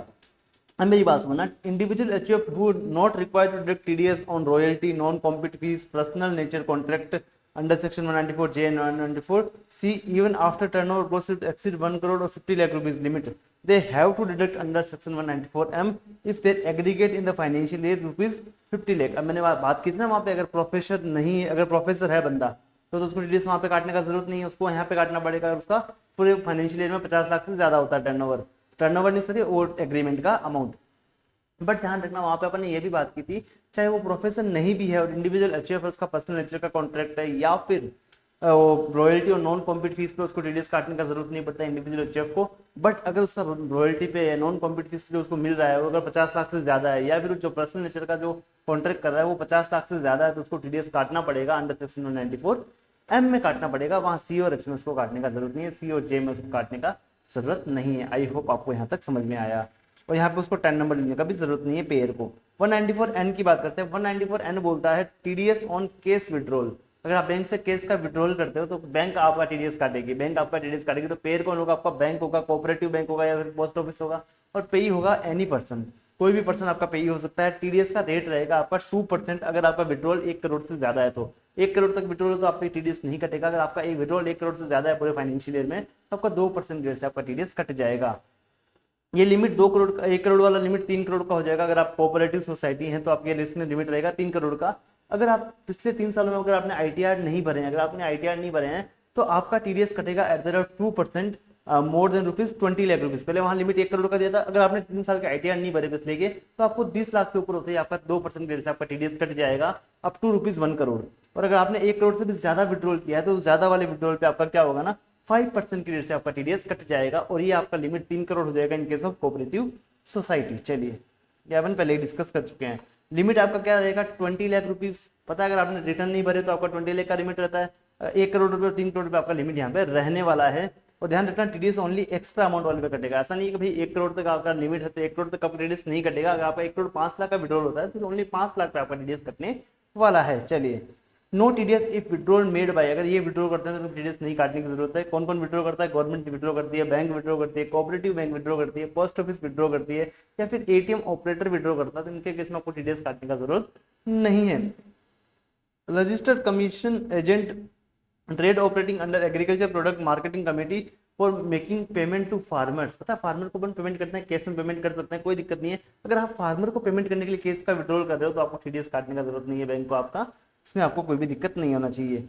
फुल फ्लेज्ड मनी चेंजर, अब मनी चेंजर हो भाई, अगर आपके बिहाफ पे हम विड्रॉ कर रहे हैं या मनी चेंजर विड्रॉ कर रहा है पैसे को, तो उसके केस में आपको टीडीएस काटने का जरूरत नहीं है। फिर आप एग्जाम्पल देखोगे तो आपको क्लियरिटी आ जाएगा। अब बात करते हैं अंडर सेक्शन 194 का। 194 का बात करते हैं। ये क्या करता है ना, ये 194 है ना, जो बूढ़े बूढ़े लोग हैं ना 75 साल से ऊपर है, उनके लिए थोड़ा रिलीफ का काम है कि आपको अपना रिटर्न भरने का जरूरत नहीं है, आपको अपना इनकम टैक्स का रिटर्न भरने का जरूरत नहीं है। अगर आपका बिजनेस का इनकम नहीं है, ओनली आपको पेंशन का इनकम हो रहा है और इंटरेस्ट का इनकम हो रहा है सेम बैंक से, तो आप क्या कर सकते हो ना, बैंक को सारा डिटेल दे दीजिए, बैंक आपका रिटर्न ऑटोमेटिकली फाइल कर देगा, आपको रिटर्न भरने का यहाँ पे जरूरत नहीं है। देखो क्या लिखा है, पेयर कौन होगा? स्पेसिफाइड बैंक होगा। पेई होगा रेजिडेंट इंडिविजुअल जिसका एज 75 ईयर है उससे ज्यादा है और उसको ओनली पेंशन का इनकम है और ओनली उस बैंक से, जो स्पेसिफाइड बैंक है उससे ओनली इंटरेस्ट का इनकम है, तो बैंक ही उसका रिटर्न भर देगी। इंडिविजुअल को कुछ भी करने का जरूरत यहाँ पे नहीं रहने वाला। देखो क्या लिखा है, रेट रहेगा स्लैब रेट, क्योंकि स्लैब रेट से आपका बढ़ने वाला है, और लिमिट रहेगा up to the basic exemption.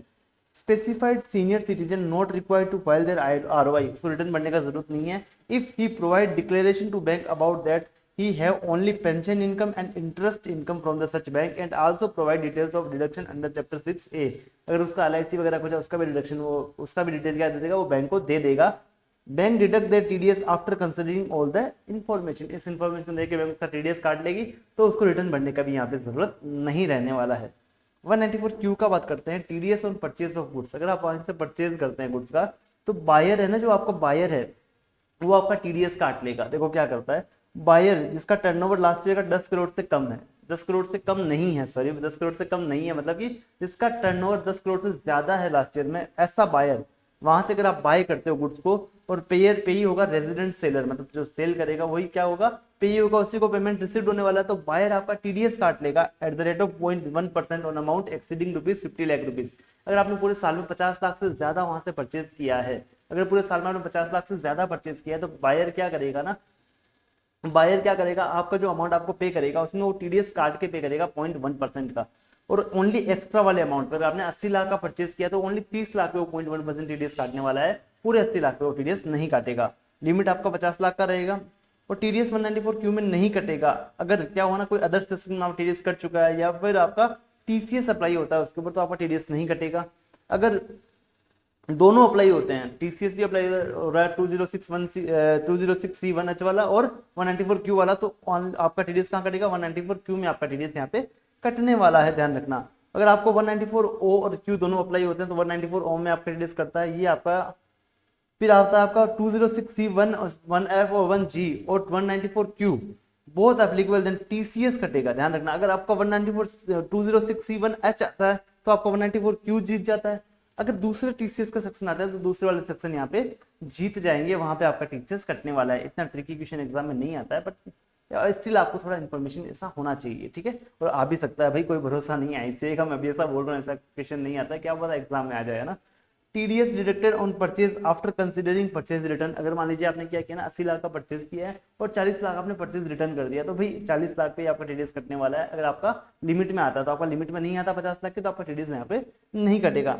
No TDS will be deducted on indirect tax component, मतलब जीएसटी पे टीडीएस नहीं कटेगा। मान लीजिए आपका क्या होता है ना, बिल बनता है 80 लाख का, आपका बिल है 80 लाख का टैक्सेबल वैल्यू, उसमें 10 लाख का आपका जीएसटी भी है, तो आपका 90 लाख का बिल बनता है, तो ओनली 80 लाख पे जो आएगा उस पे आपका टीडीएस कटने वाला है 194Q में। 90 लाख पे आपका टीडीएस नहीं कटेगा। 80 लाख में से क्या होगा ना, 50 लाख तो आपका लिमिट लेस हो जाएगा, फिर 30 लाख पे आपका टीडीएस यहाँ पे कट जाएगा। चलिए और फर्स्ट ईयर में जब आप बिजनेस स्टार्ट करते हो ना, पहले साल में आपका 194 क्यों आप पे एप्लीकेबल नहीं होता है, क्योंकि आपका लास्ट ईयर का टर्नओवर होता ही नहीं है, आपका जीरो होता है, उसको अपन जीरो मानते हैं, तो जीरो क्या है 10 करोड़ से कम है, तो आपको यहाँ पे टीडीएस का लायबिलिटी नहीं आता है। अब बात करते हैं 194R का, टीडीएस ऑन बेनिफिट और perquisite in respect of business and profession. अब देखो इसमें मैं आपको 2-3 लाइनें बताऊंगा, आपको उतना ही याद रखना है, एग्जाम में उतने से आपका सारा काम बन जाएगा। अब मेरी बात समझना, पेयर कौन होगा, any person other then professor, professor को यहाँ पे टीडीएस काटने का जरूरत नहीं है। पेई होगा रेजिडेंट पर्सन और टीडीएस कटेगा 10% रेट से और लिमिट रहेगा आपका 20,000। तो ये क्या बोलती है सेक्शन, ये बोलती है कि अगर आपको बिजनेस एंड प्रोफेशन आप कैरी कर रहे हो तो आपको कोई भी बेनिफिट मिलता है बिजनेस एंड प्रोफेशन के मतलब होते हुए, आपको मतलब बिजनेस एंड प्रोफेशन की वजह से आपको कोई बेनिफिट या प्रिक्विजिट मिलता है, तो वो सारा बेनिफिट और प्रिक्विजिट पे आपका टीडीएस कटने वाला है अंडर सेक्शन 194R। जो पेयर आपका होगा वो टीडीएस काट के आपको पेमेंट करने वाला है। फॉर एग्जांपल अपना क्या ना, आप सैमसंग का एक आपका शोरूम है, वहाँ पे आप टीवी बेचते हो सैमसंग के, आपने बहुत अच्छे टीवी बेचे, सैमसंग में आपसे बहुत ज्यादा खुश है, सैमसंग ने आपको क्या कहना एक फॉरेन ट्रिप दे दिया, तो फॉरेन ट्रिप का जो वैल्यू आएगा ना उस पर टीडीएस काट के देगी आपको सैमसंग कंपनी, सैमसंग कंपनी आपका उस पर टीडीएस काटने वाली है। ध्यान रखना, जो भी आपको बेनिफिट प्रोक्विजिट मिल रहे हैं, चाहे वो इन काइंड मिल रहे हो चाहे इन केस मिल रहे हो, पेयर आपका टीडीएस काटेगा और पेयर इंश्योर करेगा कि अगर वो इन काइंड में है तो इंश्योर करेगा कि टीडीएस का अमाउंट पहले कट चुका है, आपको जमा करवा चुके हैं आप गवर्नमेंट को। ठीक है, चलिए चलिए इतना ही याद रखोगे तो आपका काम बन जाएगा यहाँ पे। चलिए 194T का बात करते हैं, नया सेक्शन आया 194T क्या बोलती है, अगर पार्टनरशिप फर्म पार्टनर्स को कुछ पेमेंट करते हैं तो उसको टीडीएस काटना रहेगा। पेयर कौन होगा, फर्म होगी, पेई कौन होगा, रेजिडेंट पार्टनर होगा, रेट रहेगा 10% का और लिमिट रहेगा आपका 20,000 का। पार्टनरशिप फर्म पार्टनर को कुछ भी पेमेंट कर रही है, कुछ भी पेमेंट कर रही है, इंटरेस्ट रेमुनरेशन वगैरह कर रही है, 20,000 से ज्यादा है तो वो क्या करेगी 10% रेट से टीडीएस काट लेगी। चलिए अदर पॉइंट्स की बात करते हैं, payee can apply for deduct of TDS at lower rate on the non-deduction of TDS to assessing officer, and if assessing officer satisfied that he issue certificate for non-deduction or lower deduction of TDS। अब मेरी बात समझना, अगर क्या करता है ना पेई, क्या कहता है भाई सर मेरा इतना इनकम ही नहीं है, और असेसिंग ऑफिसर के सामने जाकर रोता रहता है, कह मेरा इतना इनकम ही नहीं है, मेरा टीडीएस कट रहा है, मेरा पैसा ब्लॉक हो रहा है, प्लीज एक काम करो ना, अपने सामने वाले को बोलो ना कि टीडीएस कम काटे मेरा, या फिर टीडीएस ना काटे मेरा, क्योंकि मेरा इनकम तो वैसे भी टैक्सेबल नहीं होने वाला। अगर असेसिंग ऑफिसर सेटिस्फाई होता है तो उसको एक सर्टिफिकेट इशू कर देता है कि भाई इसका टीडीएस काटने का आपको जरूरत नहीं है। I hope you understand. If total income of resident individual is up to basic exemption, then he can give self-declaration form in the section under form 15G और 15H in case of senior citizen और for non-deduction of TDS। अगर आप senior citizen हो या फिर आप senior citizen नहीं भी हो, आप क्या कहते हो ना 15G या 15H में अगर आप क्या करते हो डिक्लेरेशन दे देते हो कि भाई मेरा इनकम बेसिक एग्जेम्पशन देकर मेरा टीडीएस मत काटो, तो आपका टीडीएस काटने की वहां पे आपको जरूरत नहीं रहेगी। Declaration given only for section 194 192A 193 194A 194D DAI के, इनके लिए आप डिक्लेरेशन दे सकते हो, बाकी वाले सेक्शन के लिए आपका टीडीएस कटेगा ही कटेगा, 194C के लिए कटेगा, 194J के लिए कटेगा, 194H के लिए आपका कटने ही कटने वाला है। चलिए चलिए चलिए चलिए इसके अलावा आपको क्या याद रखने का जरूरत है, यहाँ पे आपको एक्स्ट्रा एक्स्ट्रा पॉइंट कुछ भी याद रखने का जरूरत नहीं है, ये डिफॉल्ट माना जाएगा नहीं। ये अगर पॉइंट एग्जाम में डायरेक्टली पूछा भी नहीं जाता ना, एग्जाम के लिए अगर आपको ध्यान रखना है तो आपको सीधा यहाँ पे आना है कि ड्यू डेट क्या रहता है आपका टीडीएस टीसीएस का। अप्रैल टू फरवरी तक के मंथ का ड्यू डेट क्या रहेगा ना आपका 7th ऑफ नेक्स्ट मंथ, आपका टीडीएस जमा करवाने का ड्यू डेट है 7th of next month, but जो आपका वो मंथ रहेगा ना मार्च वाला मंथ, उसके लिए 30th अप्रैल आपका ड्यू डेट यहाँ पे रहता है। टीसीएस की बात करें तो ऑलवेज भी 7th ऑफ नेक्स्ट मंथ रहता है, अब चाहे मार्च का रिटर्न हो चाहे बिना मार्च का रिटर्न हो, वहां पे 7th ऑफ नेक्स्ट मंथ आपका टीडीएस टीसीएस जमा करवाने का टाइम रहता है, टीडीएस जमा करवाने का डेट रहता है आपका 7th ऑफ नेक्स्ट मंथ, और मार्च के लिए आपका 30th अप्रैल रहता है। और अगर आप 194 आईए आईबी एम वगैरह में टीडीएस काटते हो तो आपका डेट रहेगा 30th of next month, 30th of next month आपका रहने वाला है। एम पता है ना वो 50 लाख से ऊपर वाला अगर प्रोफेसर करता है, प्रोफेसर पेमेंट करता है। 194 आईए कंपल्सरी एक्विजिशन वाला, 194 आईबी यानी रेंट वाला, इनके केस में आपका क्या होगा ना 30th ऑफ नेक्स्ट मंथ यहाँ पे रहने वाला है। चलिए सर 194 आईबी रेंट कौन सा वाला, वो है ना प्रोफेसर का रेंट वाला, वो वाली बात कर रहा हूँ मैं, ठीक है। यहाँ पे due date of TDS TCS return का ड्यू डेट कब रहता है, अप्रैल टू जून का 31 जुलाई, फिर आपका जुलाई टू सितंबर का 31 अक्टूबर, और फिर आपका अक्टूबर से दिसंबर का 31 जनवरी, और जनवरी से मार्च का लेकर 30 दिसंबर मार्च क्या बोलते हैं अपना अप्रैल होना चाहिए, बट यहाँ पे 31 मई होता है क्योंकि आपका पेमेंट का ड्यू डेट कब होता है 30 अप्रैल होता है। उसके बाद एक महीना आपको देता है रिटर्न भरने का। यहाँ पे टीसीएस का बात करें तो यहाँ पे कुछ भी चेंजेस नहीं है, 15 जुलाई, 15 अक्टूबर, 15 जैन और 15 मई। यहाँ पे 15 अप्रैल होना चाहिए, बट यहाँ पे भी आपका मई दे रखा है, आपको आपके 1 महीना एक्स्ट्रा आपको यहाँ पे दे रखा है। तो ये ड्यू डेट्स आपको याद रखनी चाहिए, एमसीक्यू में ड्यू डेट्स का क्वेश्चन आ सकता है। अगर आप लेट इंटरेस्ट टीडीएस जमा करवाते हो तो आपको कुछ इंटरेस्ट लगता है, कुछ पेनल्टी लगता है। अगर आप रिटर्न लेट फाइल करते हो तो लेट फीस कितना रहेगा? अगर आपने जितना रिटर्न लेट फाइल करोगे आप, मतलब आपने क्या करना, आपका डेट आया 31 मई, आपने 2 जून को फाइल किया, तो 200 रुपये आपका पर डे का आपको क्या लगने वाला, लेट फीस यहाँ पे लगने वाला है। इंटरेस्ट का बात करें, इंटरेस्ट ऑन लेट डिडक्शन, अगर आपने डिडक्ट लेट किया है तो 1% per month part of the month का आपको टीडीएस लगेगा, इंटरेस्ट लगेगा टीडीएस के अमाउंट पे। अगर आपने लेट पेमेंट किया है, आपने डिडक्ट कर लिया टीडीएस का, मतलब आपने अपने पे का पैसा काट लिया है उसके लिए, तो फिर आपने गवर्नमेंट को जमा नहीं करवाया, तो 1.5% पर मंथ और पार्ट ऑफ द मंथ का आपको इंटरेस्ट लगने वाला है। और जब आपने डिडक्ट किया वहां से लेके आपने जब एक्चुअल में पेमेंट किया गवर्नमेंट को, वहां तक आपका टीडीएस पे आपका इंटरेस्ट लग जाएगा। अब मेरी बात समझना, higher rate of TDS for not filers of income tax return, आपने इनकम टैक्स रिटर्न फाइल नहीं किया, payee not file their ROI for the previous year for the time limit for the filing ROI has been expired, इसका time निकल गया return file करने का। और aggregate TDS TCS कितना है, 50,000 से उसका ज्यादा कटा हुआ है, उसका ज्यादा कटा हुआ है, तो क्या होगा ना, the TDS rate of such SSC, मतलब अगले साल के उसका जो टीडीएस का रेट रहेगा वो कितना रहने वाला है, ट्वाइस, मतलब डबल, जो सेक्शन में लिखा है उसका डबल और 5%, विच एवर इज हायर होगा उतना आपको उसका टीडीएस कटने वाला है। ये वाले सेक्शन किन कौन से सेक्शन पे, कौन कौन से वाले सेक्शन पे नहीं लगेगा, इनमें अगर आपका टीडीएस कटा है तो आपको, अगर आपने फाइल नहीं भी किया है तो भी चलेगा। कौन कौन से वाले सेक्शन है, 192 सैलरी वाला, 192 एक्यूमुलेटेड प्रॉफिट ऑफ पीपीएफ वाला बैलेंस, 192 बी यानी विनिंग्स वाला, बड़ी विनिंग्स, 194 बी ए, बी बी, आई ए, आई बी, एल बी, सी, एम और एन।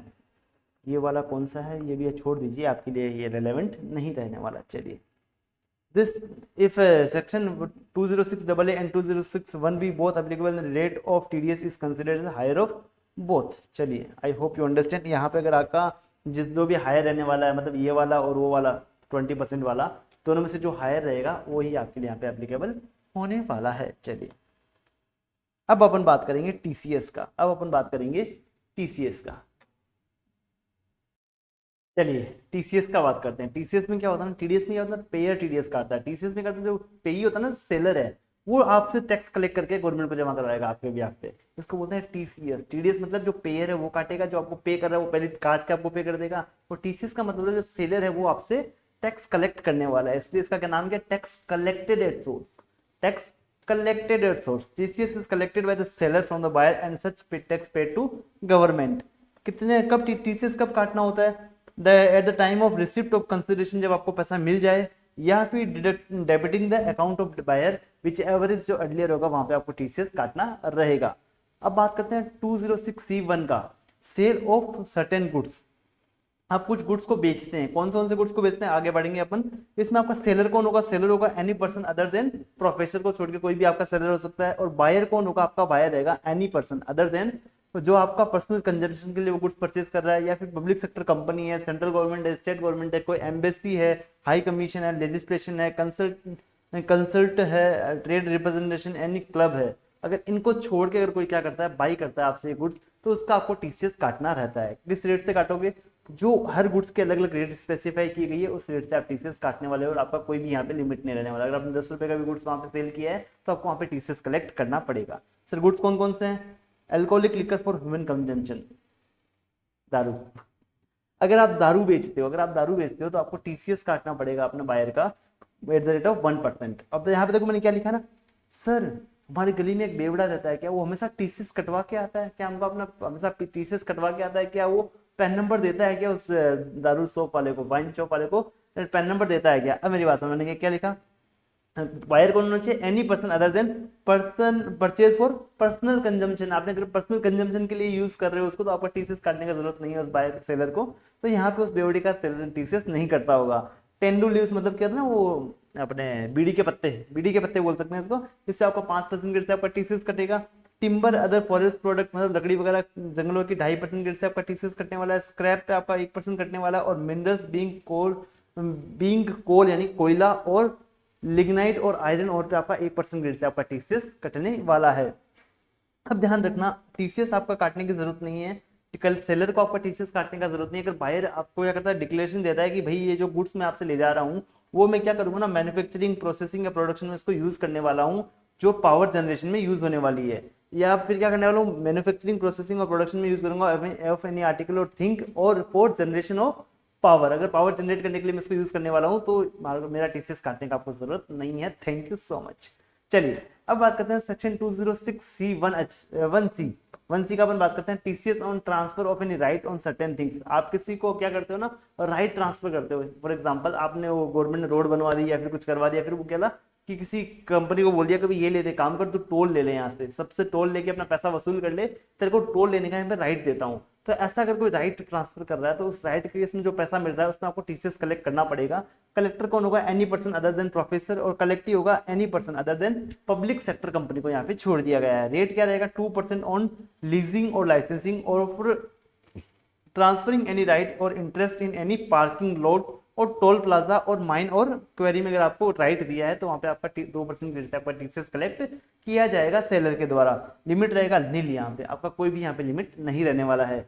आगे बात करते हैं सेक्शन 206C1F का। 206C1F का बात करते हैं, TCS on sale of motor vehicle exceeding ₹10 lakh. अगर आप कार खरीदते हो, पता है आप कार खरीदते हो, तो अगर आपने 10 लाख से ऊपर की कार खरीदी है तो जो आपका सेलर है, जो आपका वो डिस्ट्रीब्यूटर जिसने आपको कार बेची है, वो आपका टीसीएस कलेक्ट करेगा एट द रेट ऑफ 1%। आपका 1% रेट से आपका टीसीएस कलेक्ट करने वाला है। सर सेलर कौन होगा, any person other then professor. अगर इसका टर्नओवर 1 करोड़ से कम है पूरे साल में, या फिर प्रोफेशन के केस में 50 लाख से कम उसका ग्रोस रिसिप्ट है, तो उसको यहाँ पे टीसीएस काटने का जरूरत नहीं है। अदर देन प्रोफेसर वाला क्या करेगा, आपका टीसीएस काटेगा। कलेक्टी कौन होगा, बायर कौन होगा, any person other then public sector company, central government, state government, embassy, high commission, legislation, consult, trade representation of foreign state, local authority, इनको छोड़, मतलब गवर्नमेंट से रिलेटेड जो भी संस्थाएं हैं उनको छोड़ दीजिए। फिर आपका जो बंदा रहेगा उसका टीसीएस यहाँ पे कटने वाला है। लिमिट रहेगा आपका 10 lakh rupees. It limit for individual purchase not for aggregate of all the provision. मतलब आप एक पूरे साल में 5 गाड़ियां खरीदते हो तो गवर्नमेंट ऐसा नहीं बोल सकती भैया आपने पांचों का मिला के 10 लाख से ऊपर, बताओ आपने 3-3 लाख की गाड़ियां खरीदी है, ऐसा नहीं कह सकती कि पांचों का मिला के 10 लाख से ऊपर है, आपको यहाँ पे टीसीएस कटवाना पड़ेगा। Answer is no, only individual car का यहाँ पे अमाउंट देखा जाएगा। TCS applicable on sale of motor vehicle at retail level. मतलब ऐसा नहीं है कि भाई जो कंपनी है ना, जो मैन्युफैक्चरर गाड़ियां बनाती है, वो अपने डिस्ट्रीब्यूटर को गाड़ियां बेचती है, तो वहां पे आपको टीसीएस काटने का जरूरत नहीं है।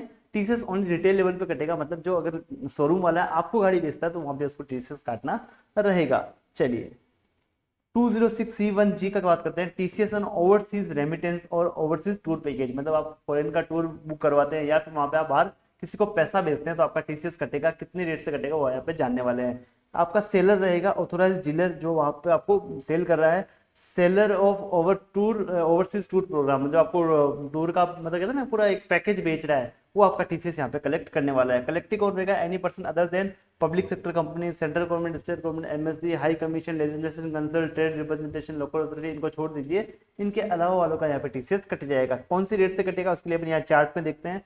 रेट ऑफ टीसीएस क्या रहेगा, अगर आप पैसा बाहर भेजते हैं, ओवरसीज रेमिटेंस करते हैं, पैसा बाहर भेज रहे हैं, ओनली आप वहां घूमने नहीं जा रहे हैं, भेज रहे हैं और एजुकेशन के लिए भेज रहे हैं। अगर आप एजुकेशन के लिए पैसा भेज रहे हैं तो उसमें देखना पड़ेगा कि जो एजुकेशन के लिए आप पैसा भेज रहे हैं वो आपने लोन लेके भेजा है या खुद का पैसा भेजा है। अगर आपने लोन लेके भेजा है तो अगर आपका अमाउंट जो आप भेज रहे हो अगर 7 लाख से ऊपर है तो 0.5% उसका टीसीएस कट जाएगा ऊपर वाले अमाउंट पे।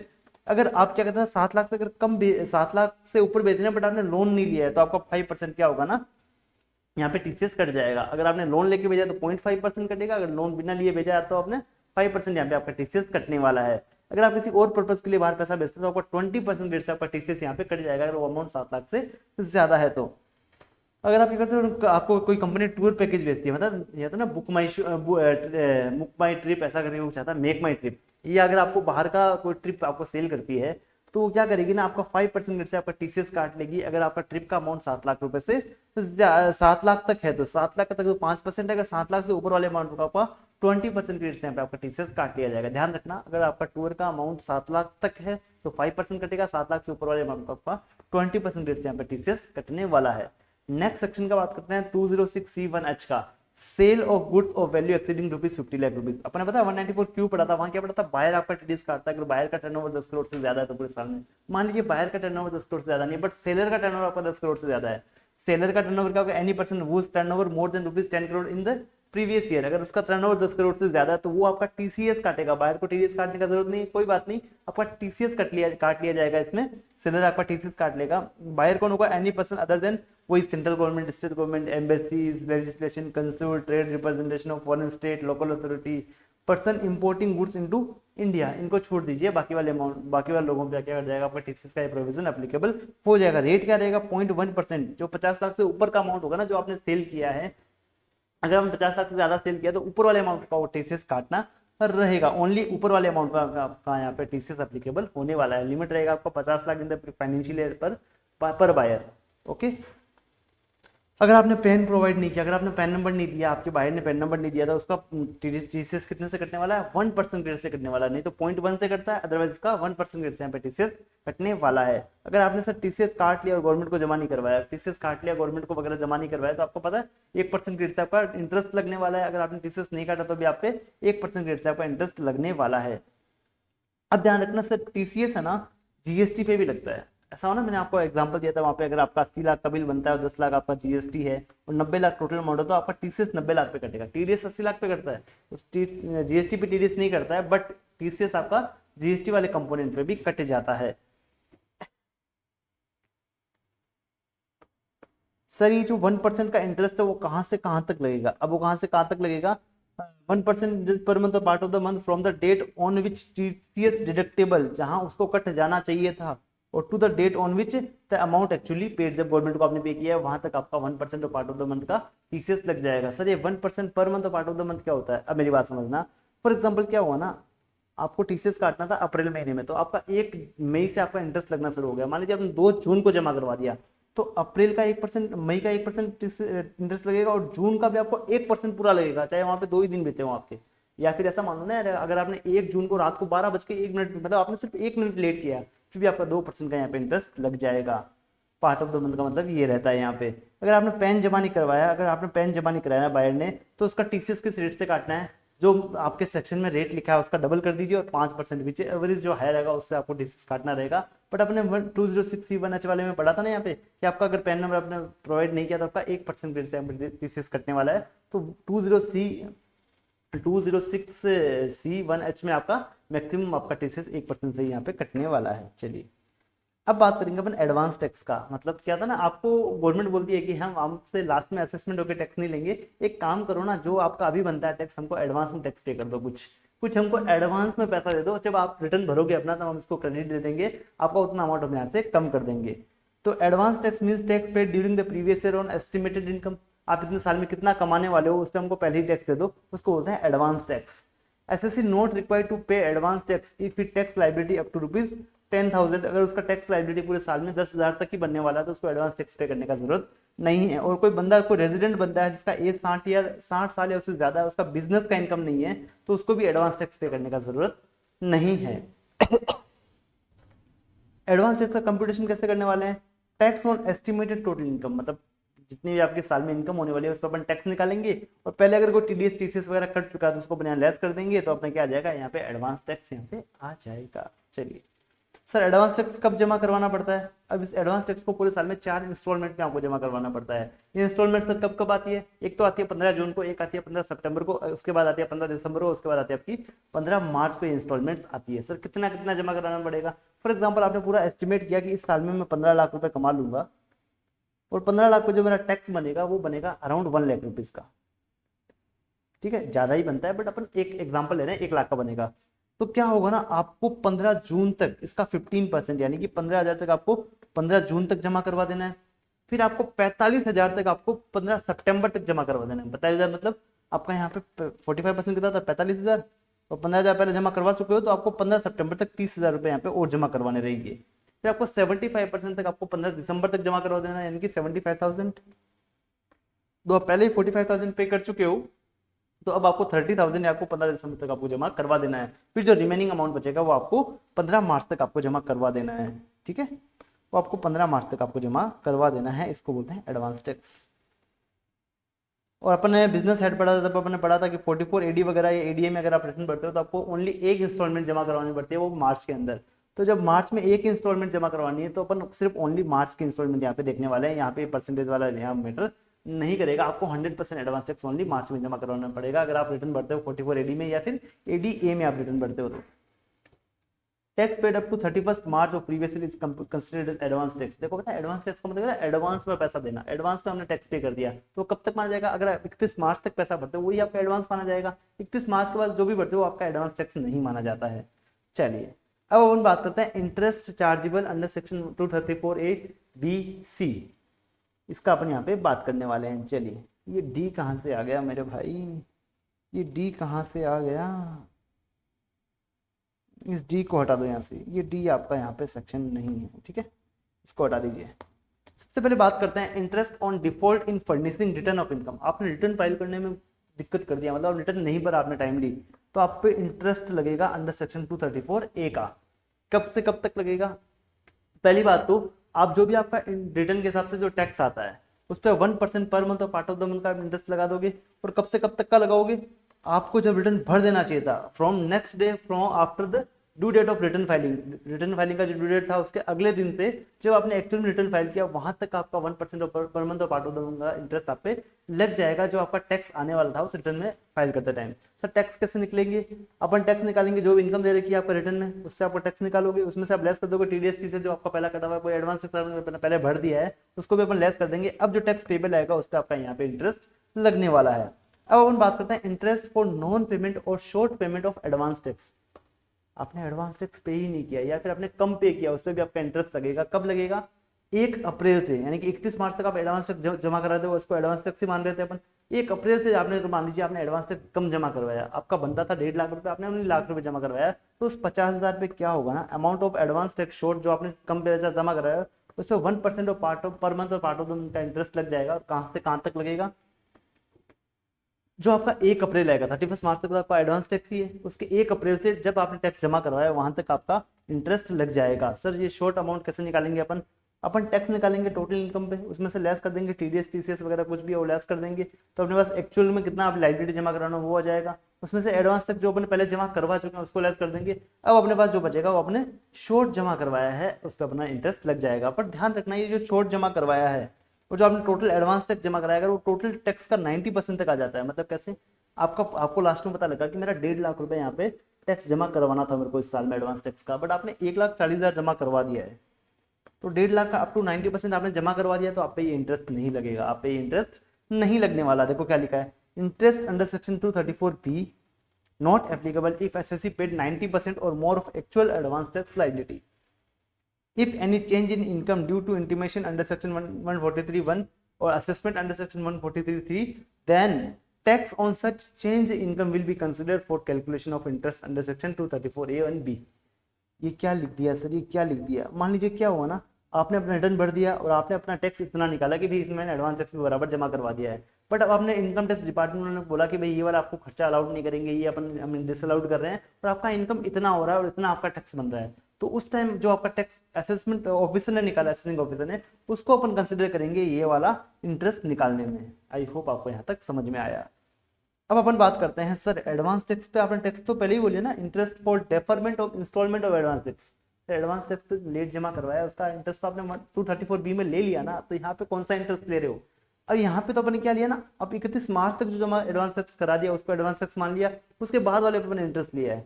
मान लीजिए आपने इंस्टॉलमेंट जो है ना, मैंने बताया ना आपको 15%, 45%, 75%, इसमें आपने पूरा अमाउंट जमा नहीं करवाया, तो इसमें भी तो इंटरेस्ट लगेगा ना, इसमें भी गवर्नमेंट छोड़ेगी थोड़ी आपको, तो आपको यहाँ डेट तक इतना इतना जमा करवा देना चाहिए था। मान लीजिए आपने इतना इतना जमा नहीं करवाया, अगर आपने इतना इतना जमा नहीं करवाया तो भी आपका 234C का आपको यहाँ पे इंटरेस्ट लगने वाला है, वो भी 1% per month part of the month का इंटरेस्ट लगने वाला है। पर ध्यान रखना, अगर आप क्या करते हो फर्स्ट इंस्टॉलमेंट में अगर आप 12% तक जमा करवा देते हो तो आप पे इंटरेस्ट नहीं लगेगा। सेकंड इंस्टॉलमेंट में अगर आप 36% तक भी जमा करवा देते हो आपको इंटरेस्ट नहीं लगने वाला। फर्स्ट और सेकंड में आपको थोड़ा रिलीफ दिया गया है। यहाँ पे देखो क्या लिखा है, in case of first and second instalment no interest leviable if SSC paid up to 12% in first instalment and 36% in second instalment. अगर उतना भी जमा करवा देता है तो उस पर यहाँ पे इंटरेस्ट नहीं लगने वाला है। अगर 44 एडीए फॉलो करता है उसको पता ना, एक ही इंस्टॉलमेंट में आपको जमा करवाना पड़ता है, तो आपको ये वाला इंटरेस्ट यहाँ पे नहीं एप्लीकेबल होने वाला, क्योंकि वहाँ पे एक ही इंस्टॉलमेंट का आपको इंटरेस्ट लगने वाला है जो आपका 234B में लग जाएगा। आई होप आपको यहाँ तक समझ में आया। चलिए आई होप आपको यहाँ तक समझ में आया। यहाँ आके अपना क्या होगा ना, ये टीडीएस से एडवांस टैक्स वाला चैप्टर कंप्लीट हो जाता है। यहाँ पे अपना इसका भी रिवीजन कंप्लीट हो जाता है। अब आपको यहाँ पे सिर्फ मन लगा के पढ़ना है और अच्छे से आपको एग्जाम देने हैं, आपका सारा काम यहाँ पे हो जाएगा। बस आपको क्या कहते हैं ना, काम रहना है, एकदम संतुष्ट रहना है, अपने जो आपने पढ़ा है वो एकदम अच्छा पढ़ा है, आपने जो किया है वो एकदम बेस्ट किया है, आपको इतना करके एग्जाम दे देना है, आपको वहाँ पे टेंशन लेने का जरूरत नहीं रहने वाला। चलिए, थैंक यू।